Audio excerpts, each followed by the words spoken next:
देश के पूर्व प्रधानमंत्री अटल बिहारी वाजपेयी की 99वीं जयंती है। इस अवसर पर राष्ट्रपति द्रौपदी मुर्मू, उपराष्ट्रपति जगदीप धनखड़, प्रधानमंत्री नरेंद्र मोदी सहित कई नेताओं ने अटल जी के समाधि स्थल सदैव अटल जाकर उन्हें भावभीनी श्रद्धांजलि अर्पित की। पूर्व प्रधानमंत्री अटल बिहारी वाजपेयी की जयंती को देश सुशासन दिवस के तौर पर मनाता है। इस अवसर पर प्रधानमंत्री नरेंद्र मोदी ने अटल बिहारी वाजपेयी को नमन किया। वीडियो ट्वीट पर लिखा, अटल जी जीवन पर्यंत राष्ट्र निर्माण को गति देने में जुटे रहे।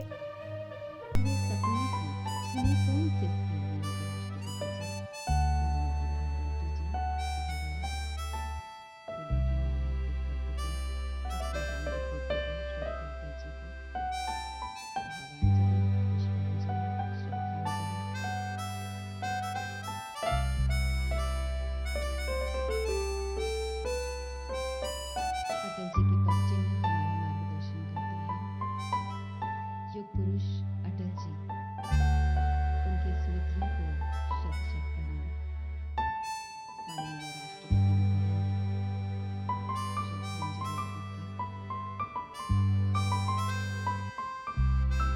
भारतीय राजनीति के शौर्य का पुरुष। बिहार के मुख्यमंत्री नीतीश कुमार और डिप्टी सीएम तेजस्वी यादव ने पूर्व प्रधानमंत्री और भारत रत्न अटल बिहारी वाजपेयी को पाटलिपुत्र अटल पार्क में श्रद्धांजलि दी। मीडिया से बातचीत के दौरान सीएम नीतीश कुमार ने कहा कि उनके प्रति मेरी श्रद्धा हमेशा रहेगी। उनके रहते दूसरे दलों के नेताओं को कोई दिक्कत नहीं थी। उनके प्रति मेरा भाव जीवन भर रहेगा। अटल जी का काम बहुत अच्छा रहा है। किसी बात को वो तुरंत स्वीकार करते थे। सीएम नीतीश कुमार ने कहा कि उनके प्रति मेरी श्रद्धा हमेशा रहेगी। अटल बिहारी वाजपेयी जी का आज जन्मदिन है और हम लोग ने उनकी शुरुआत की है और बहुत खुशी है और उनका उनके साथ हम लोगों का रिश्ता, हम लोगों का संबंध हमारा बहुत ज्यादा रहा है। जब हम एमपी रहे तब से और जब उनकी सरकार बनी 100 साल हमको उन्होंने 3 विभाग की जिम्मेवारी दी थी और कितना मानते थे और फिर हमको यहाँ का मुख्यमंत्री बनाने में, तो इसलिए उनका तो जो मेरे प्रति एक जिसको कहिए कि प्रेम था, हमको बहुत मानते थे और उनके प्रति मेरा बिल्कुल जो एक कहिए कि उनके प्रति। उत्तर प्रदेश के मुख्यमंत्री योगी आदित्यनाथ ने पूर्व प्रधानमंत्री और भारत रत्न अटल बिहारी वाजपेयी को उनकी 99वीं जयंती पर पुष्पांजलि अर्पित की।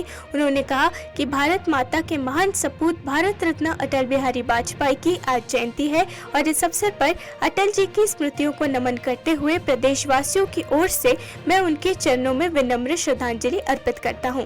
उन्होंने कहा कि हम सब जानते हैं कि अटल जी भारत की राजनीति के अजात शत्रु थे। भारत को राजनीतिक अस्थिरता से उबरने के अलावा देश के अंदर राजनीति में शुचिता और पारदर्शिता का एक आदर्श प्रतिमान उन्होंने रखा था। भारत माता के महान सपूत भारत रत्न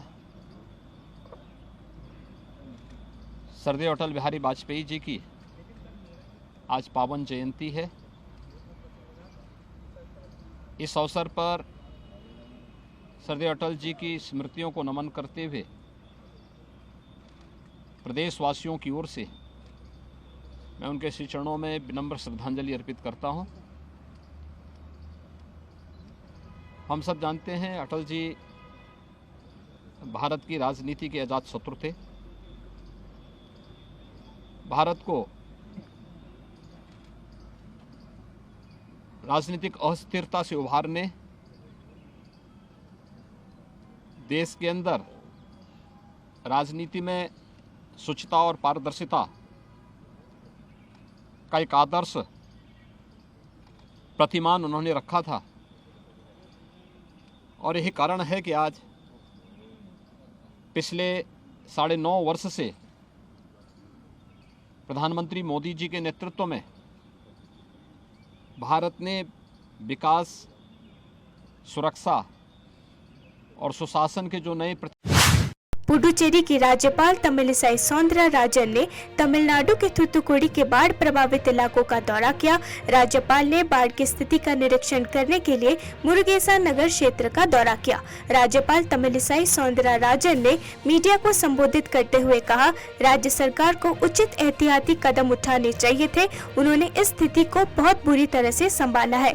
राज्य सरकार बाढ़ की स्थिति से निपटने में विफल रही है। जब लोग बाढ़ से जूझ रहे हैं तो मुख्यमंत्री लोगों के साथ कार्यक्रम कर रहे हैं।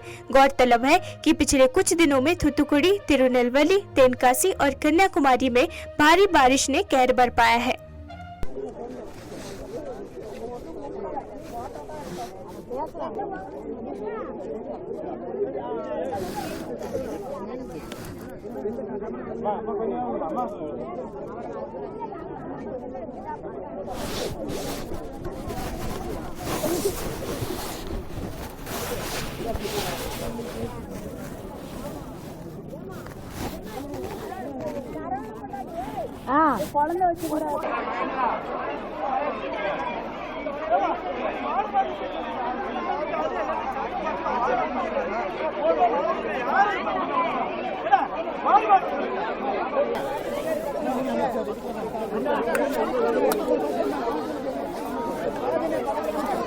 கொஞ்சம் திரும்பி இல்லைங்க, கொஞ்சம் வெளியே இல்லைங்க, பாசம் பண்ணுங்க. ஒரே பாசம்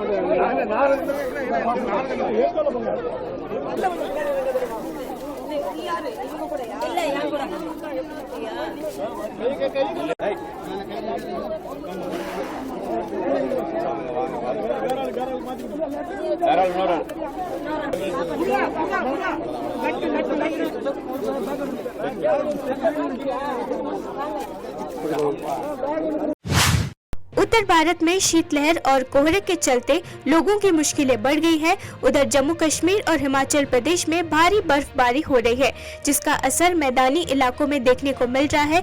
दिल्ली, एनसीआर समेत पूरे उत्तर भारत में शीतलहर से ठिठुरन शुरू हो गई है।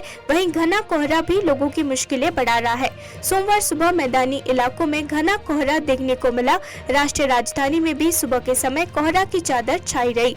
पंजाब, राजस्थान, हरियाणा, यूपी और बिहार में भी शीतलहर से लोग कांपने लगे हैं और इन राज्यों में घना कोहरा देखा जा रहा है।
दिल्ली में खराब मौसम के कारण आज उड़ानों को जयपुर और अहमदाबाद डाइवर्ट किया गया है।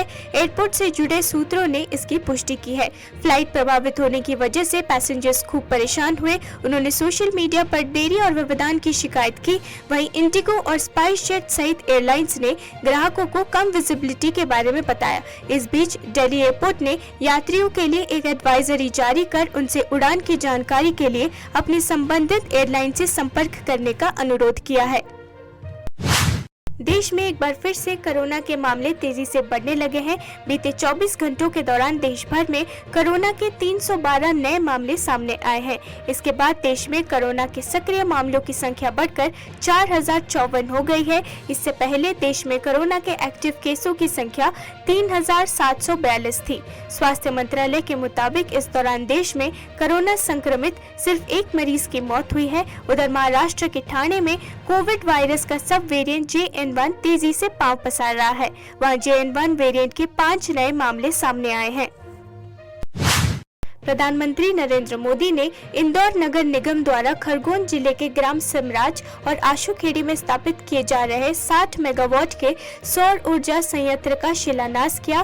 प्रधानमंत्री नरेंद्र मोदी ने कहा, जब हुकुमचंद मिल के श्रमिकों के लिए पैकेज का ऐलान किया गया तो इंदौर में उत्सव का माहौल हो गया था। इस निर्णय ने हमारे श्रमिक भाई बहनों में त्योहारों के उल्लास को और बढ़ा दिया है। आज ये आयोजन इसलिए भी विशेष है क्योंकि आज अटल बिहारी वाजपेयी की जयंती है, जिसे सुशासन दिवस के तौर पर भी मनाया जाता है। मध्य प्रदेश के साथ अटल जी का संबंध हम सब जानते हैं। महाराष्ट्र की एकनाथ शिंदे सरकार में कृषि मंत्री धनंजय मुंडे कोरोना से संक्रमित हो गए हैं। वो पुणे स्थित अपने घर में क्वारंटीन है। ये तीसरी बार है जब धनंजय मुंडे कोविड-19 की चपेट में आए हैं। नागपुर में विधानसभा अधिवेशन के बाद कोरोना टेस्ट में वो पॉजिटिव पाए गए। पिछले दिनों मुंडे को गले में संक्रमण और खांसी थी। उसके बाद जब उन्होंने अपनी कोरोना जाँच कराई तो वो पॉजिटिव पाए गए। खुद के कोरोना संक्रमित होने की खबर धनंजय मुंडे ने सोशल मीडिया पर दी। उन्होंने लिखा है कि फिलहाल वो ठीक है और गले की तकलीफ भी कम है, लेकिन वो पिछले 4 दिन से अपने पुणे स्थित घर में क्वारंटीन है। रामलला प्राण प्रतिष्ठा कार्यक्रम को लेकर बड़ी खबर सामने आ रही है। 22 जनवरी 2024 को होने वाले इस कार्यक्रम में राज्यों के राज्यपालों और मुख्यमंत्रियों को आमंत्रित नहीं किया जाएगा। इसकी वजह भी बताई गई है। सूत्रों की माने तो रामलला की प्राण प्रतिष्ठा के मौके पर बड़ी संख्या में श्रद्धालुओं के अयोध्या पहुंचने की संभावना है। ऐसे में राज्यपाल और मुख्यमंत्रियों से जुड़े प्रोटोकॉल का पालन करना संभव नहीं हो सकेगा। सुरक्षा के लिहाज से फैसला लिया गया है कि देश भर के राज्यों के मुख्यमंत्रियों और राज्यपालों को इस कार्यक्रम में शामिल होने का न्योता नहीं भेजा जाएगा। मेजबान प्रदेश होने के नाते प्राण प्रतिष्ठा कार्यक्रम में सिर्फ उत्तर प्रदेश के मुख्यमंत्री योगी आदित्यनाथ और राज्यपाल शामिल होंगे।